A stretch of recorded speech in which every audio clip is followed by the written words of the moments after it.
Aš manau, kad ši diena yra labai svarbi. Tiek Lietuvai kaip valstybei, tiek man kaip autistui. Pagaliau autizmas bus viešai paskelbta tema, iki to tai buvo tabu, tylėjimas.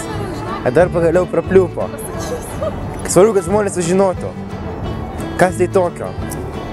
Kad tai nebūtų šiaip pabaisas, kuris slėpsi po lovą. Kad tai suprastų, kad tai yra realybė ir kad tai neišvengiama. Su laiku autistų vis daugiau. Tiesiog tu nepasislėpsi. Todėl šitą diena yra, mano nuomonė, labai svarbi. Minim šią dieną, todėl kad patys gyvename su šia situacija ir iš tikrųjų priimam kitoniškumą kaip gyvenimo būdą, kaip kažkokią tai galimybę gauti ir pažinti žmonės kitus, tiesiog būti patiems tolerantiškesniems, geresniems ir atviresniems apskritai pasauliui. Ir mums ši diena nėra liūdesio diena, o mes tiesiog džiaugsmo diena, nes jau esam sugebėję priimti tai kaip savo kasdienybę ir kaip galimybę tiesiog pažinti kitokį gyvenimą. Ši diena atvėrė mums visiems akis, juk gera daryti gerą kitiems. Nebūkim abejingi, padėkim vieni kitiems, nes būdami kartu mes viską galime ištverti.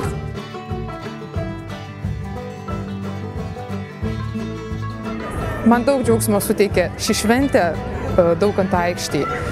Neišpasakytas jausmas buvo pamatyti, kad prezidentė kartu su mumis, kad mes esam tautos dalis, visuomenės dalis, kad mes kitokie ir mes reikalingi.